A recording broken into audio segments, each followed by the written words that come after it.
एक दफा की बात है। एक शांत और सुंदर राज्य में राजा राजा और उसकी दयालु रानी रहनुमा रहते थे। दोनों अपने लोगों से बहुत प्यार करते थे, लेकिन उनके पास एक दुख था। उनके पास कोई संतान नहीं थी। रानी रोज रात को दुआ करती थी कि उन्हें एक ऐसा वरदान मिले जो उनके जीवन को खुशियों से भर दे। एक दिन महाल के बगीचे में रानी घूम रही थी। तब उसे एक अजीब पेड़ दिखा जो चमक रहा था जैसे उस पर चन्नी बरस रही हो।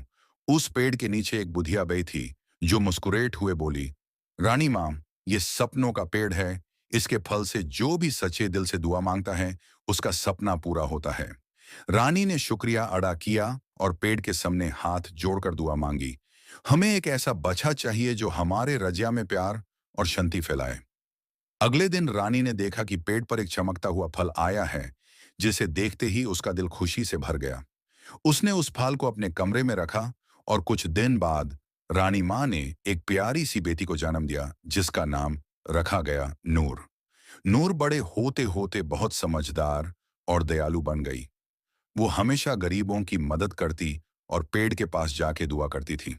लेकिन एक दिन एक दुष्ट तंत्री महाल में आया और बोला, ये पेड़ मेरे जादू से बनाया गया था, अब ये मुझे वापस चाहिए। राजा राजा ने मना किया तो तांत्री ने पेड़ पर काला जादू कर दिया। पूरा राज्य अंधेरे में डूब गया।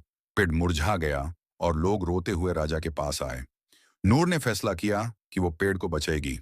रानी ने उसे दुआ दी और बोला, बेटा, सिर्फ साचे दिल और प्यार से ही पेड़ का जादू तोड़ा जा सकता है।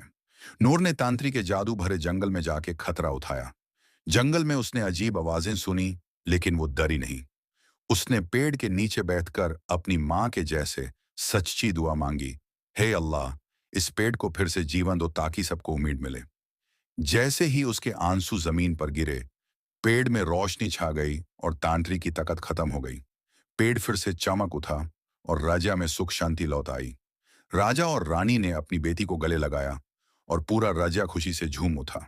उस दिन से सपनों का पेड़ राजा का पवित्र चिन्ह बन गया।